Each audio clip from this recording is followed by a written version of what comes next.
Lady-ish, where wellness gets unfiltered. This is the podcast where real talk meets whole self-transformation. I am your host, Autumn Noble O'Hanlon. I'm a coach, healer, author, and wellness guide, and I have created this unfiltered space for women who want more out of life, but on their own terms. Every week, we will dive into the messy, beautiful, and often contradictory layers of wellness, covering everything from career shifts and body image to energy healing, intuitive living, fitness, burnout recovery, and creating change that actually sticks. Whether you're chasing a new chapter, healing old wounds, or just trying to reconnect with yourself in a loud, overwhelming world, Lady-ish is here to support your evolution. You can expect honest conversations, coaching wisdom, holistic tools, spiritual insights, and permission to be a little bit of everything and nothing that you're not. Because wellness isn't one size fits all, and neither are you.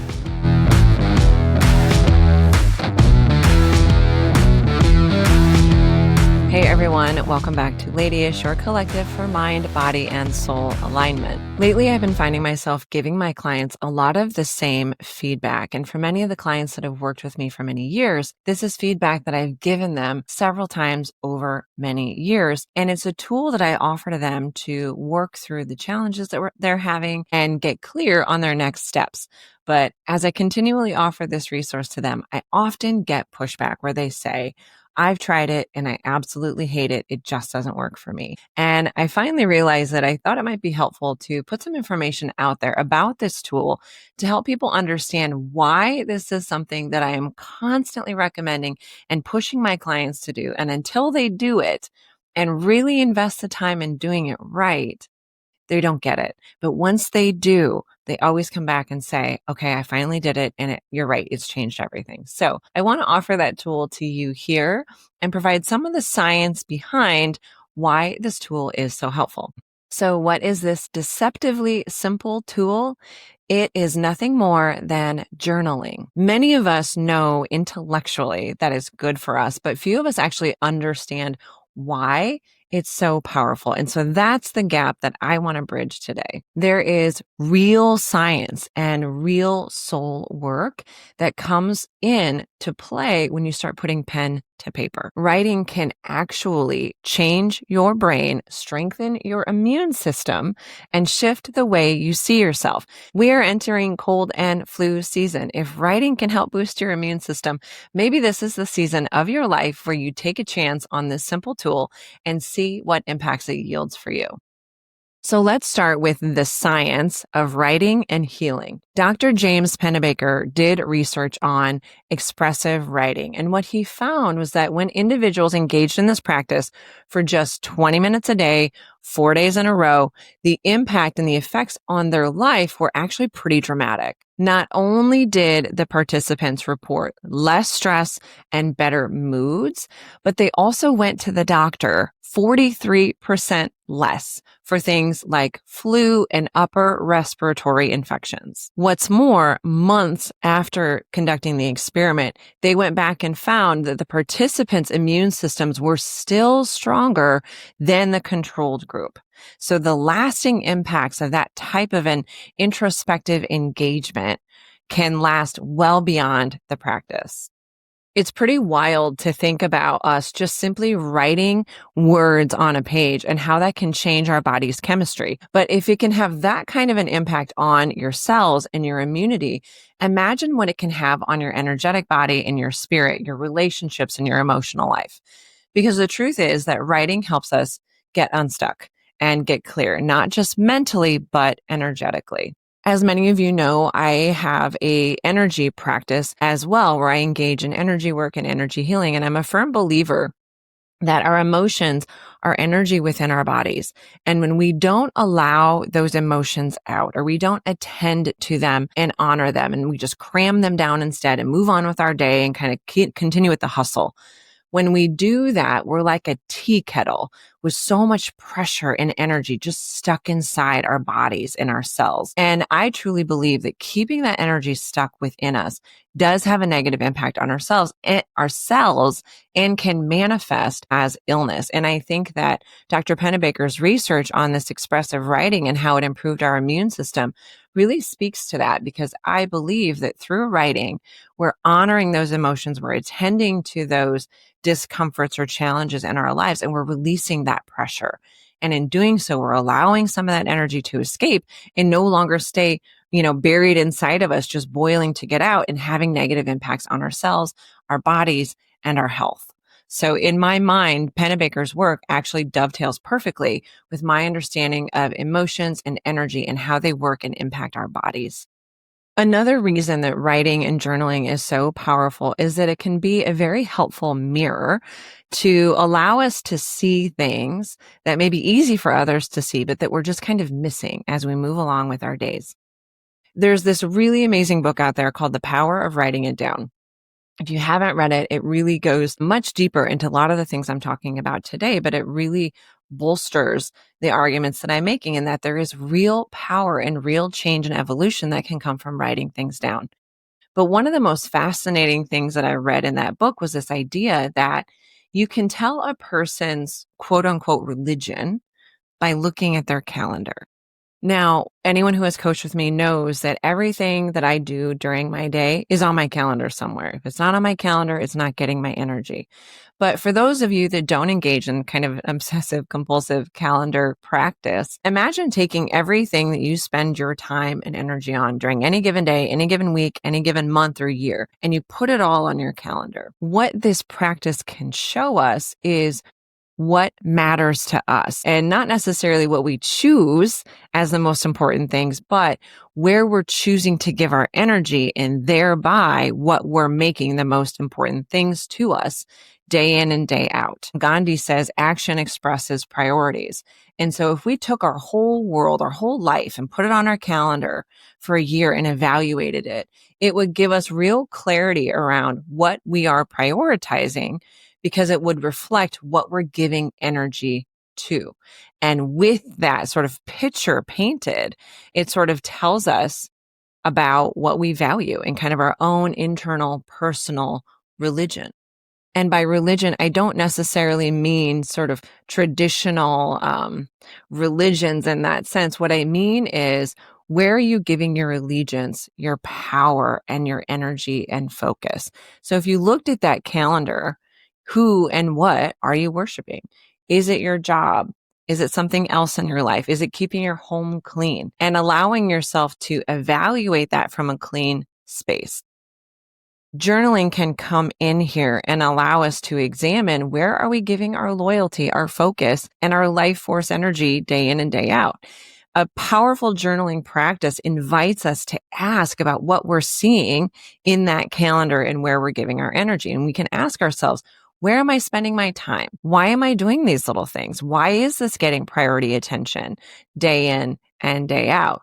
What is my quote unquote religion according to this calendar? What am I making the most important thing in my life? At the end of my life, will I have found that I spent my time well? And would I make those same choices again? Writing can be a powerful way to really examine where we're giving our energy and analyze whether or not our rationale for giving our energy in those places and in that order continues to make sense and aligns with our greatest and highest intentions. So in this way, writing can serve as a mirror to evaluate, course correct, and ensure that we are showing up authentically and in alignment to the best of our abilities. Next, I want to talk about the brain-body connection and how writing can facilitate this exploration. In cognitive behavioral therapy and in many coaching practices, we talk a lot about how we have thoughts. Things happen in our life that we can't control, and we have thoughts about them, thoughts that we choose, even though oftentimes they're so automatic, we don't even realize that we're choosing them or have made a habit of choosing them in the past. But things happen. We have a thought about those things that have happened, and those thoughts create feelings and emotions. And from those feelings and emotions, we either take action or we don't take action. From there, we create our whole life and all of the outcomes and results that we have. For those of you that may be familiar with the work of Dr. Joe Dispenza, he takes this idea a little bit farther and adds some science behind it. What he says is that every time a thought fires a neural connection, the brain releases a corresponding and matching kind of chemical cocktail into your body that makes you feel a certain way that aligns with that thought. So if your thought is, my life is terrible, or I'm not very good at that, there's going to be a corresponding negative emotion of shame or guilt or embarrassment, something along those lines. But there will be a chemical released into your body that aligns with that thought. And then from that energetic space, we do or don't do a lot of things. And as many of you can imagine, and I've talked about before, when you're feeling shame or guilt or embarrassment, we don't often take action to change our lives. Instead, we take small actions, we retract, we pull back, we second guess, all of the things that are counterproductive to achieving goals or changing our lives. So the net result is, if we don't start paying more attention to those thoughts and paying more attention to our own thought patterning, we're never going to create different results in our lives. So if we have a thought pattern of this is never going to work, I'm not good enough, we're going to continually spin in those thoughts. Those neural pathways will continue to fire sort of automatically because the brain likes routine. And we will continue to take action that aligns with all the negative emotions that come from those crappy thoughts.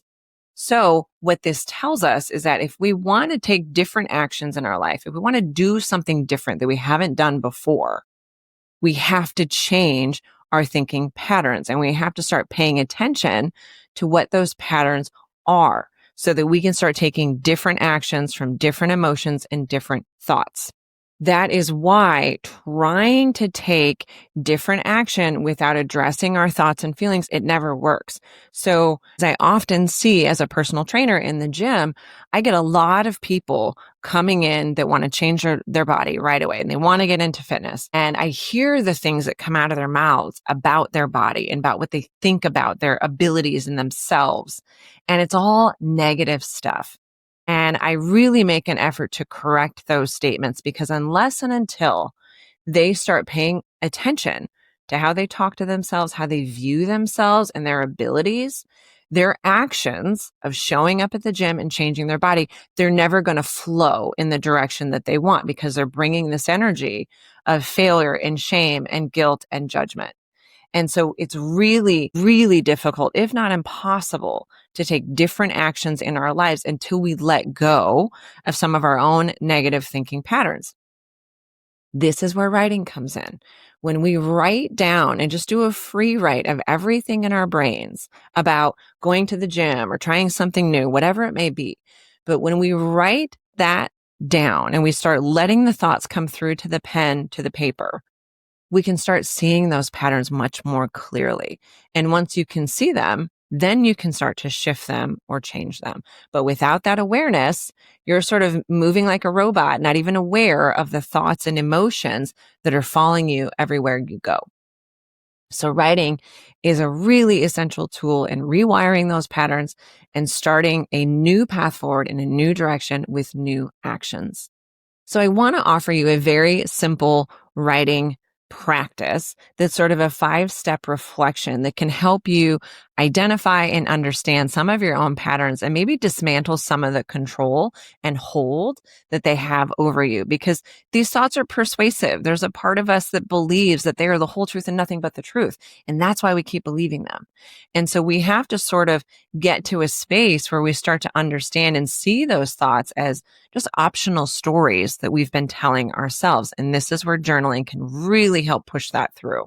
So the first thing we do in this writing practice is to just write the facts of the scenario. So continuing on the theme of my personal training clients, the facts of the scenario may be, I have a BMI of 35. I have not been in the gym for 2 years. Right? Very factual. I weigh, 235 pounds, but really just writing the facts of the situation down, without any drama, without any judgment, without any sort of descriptors, but just the facts of the situation you're ruminating about. Next, we allow our brains to go wild and tell us the story about those facts and dig into the thoughts around those facts. So this is where all the negative self-chatter and body image chatter comes into play. All those judgments. This is never going to work. It's never worked before. My body is disgusting. Like, I'm just not an athlete. All of those little thoughts and judgments that feel very factual. They feel very true, but we want to get all of those stories out on paper. Next, we ask ourselves how those stories and thoughts make us feel and where we notice those emotions in our bodies. When you name a feeling, you can regulate it. What science tells us, what neuroscience tells us, is there's this thing called affect labeling. So when you name a feeling, the emotional part of the brain, the amygdala, starts to calm down, because now we sort of understand what this thing is. We've labeled it, that feeling. The amygdala then calms down, and the reasoning part of your brain, that prefrontal cortex, can now sort of light up, step in, and help you navigate logically this thing that we're now very clear what it is, right? When it's unknown and it's uncertain and it's just sort of running amok within our bodies and our systems without naming it, the amygdala really kicks in because it's frightening and terrifying to have these emotions running through us. But when we name them, it's no longer scary. Now we just need the logical brain to sort of solve for it. And so we've written down the facts. We've written down the story about those facts and all of our thoughts about it. And now we write the feelings that those thoughts elicit so that we can start using our rational brain to solve this puzzle. The next step then is to ask ourselves, okay, if I'm feeling guilt or shame or embarrassment, what do those emotions drive me to do or not do? Going back to my scenario with individuals in the gym, this is very simple, right? They show up to the gym, they have all these negative thoughts about their bodies. We get out on the gym floor, they see themselves in the mirror, and all of those thoughts come running back in. This is never going to work. My body's disgusting. I'm not an athlete. I don't belong here. All of those thoughts. So over time, they stop showing up, or they stop putting in the effort, and sort of their energy falls into this very victim sort of giving up mentality. So they start missing appointments, they start making excuses, they start trying less. They don't try as hard during our sessions. So we start to explore what all of those emotions create for us. What do we do? What do we not do? Because we're feeling those negative emotions. This brings us to the final step, and that is, what is this creating for us in our life? And for those types of clients, it creates a never-ending loop of being overweight, being unhealthy, never developing a positive relationship with their bodies or with the gym. And so we start to see, okay, going back to the top, there's these facts. I have a BMI of 35. And then I have all these negative thoughts about it. I'm disgusting, blah, blah, blah, all those negative thoughts, all those negative emotions. And they actually drive me to not solve the problem. They actually drive me to pull away from the situation, to hide and engage in a pattern where I never really solve for it. This is really helpful information to have. And as we journal through it, we can start to see in our own handwriting the terrible things that we say to ourselves. But then we can also see how that makes us feel and what that creates in our lives. Going through this 5-step process, it brings those unconscious stories to the forefront and brings conscious awareness to them by shining a light on them. You can't write for very long in this type of a practice without, at some point, usually very quickly, revealing your true self on the page and your true relationship with yourself. That is power. With that information, we can then decide what else to believe, what else to put our energy into. And that's where tools like coaching or cognitive behavioral therapy really come in and help you with that shift. But we have to start owning and recognizing our role in these patterns and the results that we create in our lives. Journaling is a way to do that. Next, I want to talk about our limbic brain and creativity as it relates to writing. One of the reasons that writing is so healing is because it activates the limbic part of our brain. That is the emotional kind of sensory part of our brain that thinks in images or feelings and not necessarily in words. This part of our brain, the limbic part of our brain, it loves imagination and play and curiosity. This is a part of our brain where we can sort of lose track of time, and it connects dots that logic doesn't often see because we're thinking outside of the box and more creatively. This is in contrast to our frontal cortex, our thinking brain that wants to manage and analyze and get everything right and in perfect order. That's the part of our brain that when we sit down to a blank page trying to journal and engage in this practice, we think, I don't know where to start. I don't know how to do this. The trick is to write from your limbic brain, not your logical brain. We don't edit. We don't censor. We don't overthink. We just write. I think of it as sort of a word vomit. Whatever is happening in your brain, whatever is coming up for you, flows through your hand into the pen and onto the page, and that's it. And we just see what comes up. That is where creativity and healing can happen when we open the door, let go of this idea that we need to do it right, and just instead see where that limbic brain takes us. And sometimes see if that limbic brain can solve problems by thinking outside of the box in a way that our frontal cortex cannot.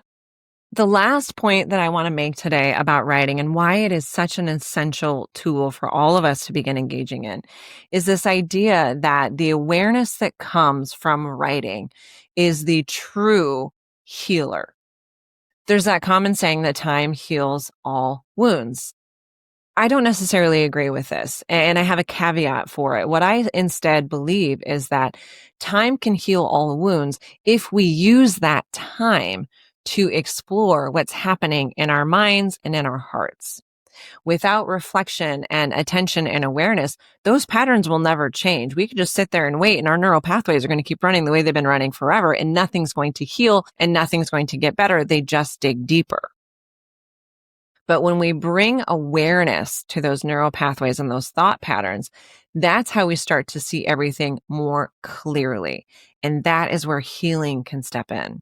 Writing allows us to access pre-contemplation, which is that part of our experiences where we don't even really realize that there's a problem kind of going on in the background, right? Our crappy elevator music, like we're not paying attention to it. We don't even realize that there's something amuck back there. Writing takes us from that kind of elevator music to, okay, what are the lyrics of that song, right? It takes us to contemplation, the act of looking thoughtfully and honestly at something for a long period of time. And so we sort of move from background elevator music, negative thoughts, judgments, and all the energy that we're not paying attention to. We bring it forward, we look at the lyrics, and we start to see and examine honestly, why am I thinking that and where does that come from? And then from there, growth and healing can finally emerge. It's that act of sitting with what hurts, of writing through it instead of running away from it or avoiding it. That's where transformation begins. Going back to my earlier analogy about how when we don't pay attention to our negative emotions and our negative experiences, we're like those tea kettles that are just ready to boil because we've pushed all that energy and all those emotions down. And we're just trying to get through our day. And look, I get it. Sometimes we just have to keep going. That's life. But we have to recognize that until we release that valve on the teapot and actually see what's happening in there and what's causing us pain, without that, the only place this goes is to an explosion. Think of those times in your life where you've sort of cried at the drop of a hat. Somebody asks you some random question and the tears pop up, or someone irritates you in the smallest way and you just lose your mind. That's because you're boiling beneath the surface and somebody just pushed you over the edge. It is a sign that there is something within you, some powerful emotion that we haven't paid enough attention to, that we need to unpack and sit with. And that is how we resolve it. Burying it down, pushing it down, it doesn't go away. It just comes back stronger. And that's why I think writing is such a beautiful practice, because oftentimes we're not able to process that pain in the moment, right? We have a lot to do. We're kind of running a marathon. We can't just stop and take a water break every time our emotions come up. But writing allows us to sort of go back and unpack those things at a better time, a later time, a more convenient and appropriate time. It's a way of honoring that experience that might have happened a day ago, a week ago, several years ago. recognizing that, yeah, in the moment, I couldn't really process it. I was just surviving. But now I'm going to honor that experience and honor that emotion and see what it has to teach me. And that's where real healing can begin. So, in conclusion, I want to really impress upon you that writing is a very simple and cheap way to learn about the stories that we make up about our lives and that we carry with us, and to explore the impact those stories have on you, how you're feeling, how you're showing up, everything you're doing, and everything you're creating. With that information in hand, it's going to give you the power to change it and rewrite those stories and narratives about yourself to start taking different actions to create a different future. So many times I have really pushed and encouraged clients of mine to engage in writing. And so many times they resist, but every single time they finally engage in it, they come back and they say, "You're right. That was super powerful. I feel so much more clear. I feel like I've released a lot." And they really get it and buy in. And so I feel like about writing the same way I felt about yoga for years. If you're resisting something so strongly, and have that sort of visceral, like, I just really don't like this, there's probably something there to teach you. And I have felt the same way about yoga for a very long time. Like, I love it, but I also kind of hate it. And I don't want to do it, right? There's something there for me to learn, something to teach me. And I think writing is the same way. If you feel yourself very resistant to it, I think that is a green light to move forward. You found it. And there's something there that if you move forward, there's a learning or an insight that's waiting for you. So tonight or today, I invite you to begin this practice, to start really small, letting go of the idea that it has to be perfect or structured or guided or anything other than what it becomes for you. Me personally, I keep journals everywhere, in my house, in my gym bag, by my bed, in my office, in the kitchen, everywhere, because I don't want to feel like, oh, I can't journal, my journal's in the other room. There's no excuse. It's right there. So they're not organized, they're not perfect, and they're not all sequential, but they're available when I need them. And so filling your life, having a journal around you to make this practice more available, I think is the first step. And then allowing yourself to write. Start with 1 minute, start with 2 minutes and see where it goes. I promise you that if you allow yourself just to do it, right, let that limbic brain take the lead and just see what comes up, you will find a practice that is deeply restorative and healing. So a simple prompt that you can start with is this: what is on my mind at this moment? What is bugging me right now? And see where that takes you. So again, just letting everything from up here come down into the paper. No censoring, no editing, just you and the page and what's honestly happening in your brain and in your heart. So today, I really hope that you will engage in this tool to come home to your own awareness, your own wisdom, to your own story.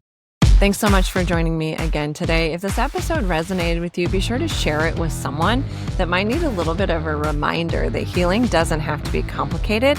It just has to be honest. Until next time, keep writing your story. For any of you that might be interested in taking this work a little bit deeper, I am open to accepting a new client in my coaching programs. If you want to learn more about holistic approaches to energy care, emotional care, and practices to up-level your life and your career, no matter what aspect is weighing on you, we can coach you through it. If that sounds like something that might be beneficial to you in your life, don't hesitate to reach out. Send me an email to autumn@theuncomfortabledream.com. If that's not something that works for you, be sure to check out my resources and tools on my website, autumnnoble.com, where you can check out upcoming events, including weekly sound baths on Sundays, for you to reset your energy and get ready for the week ahead. Again, thank you so much for listening, my friends. I can't wait to see you next week.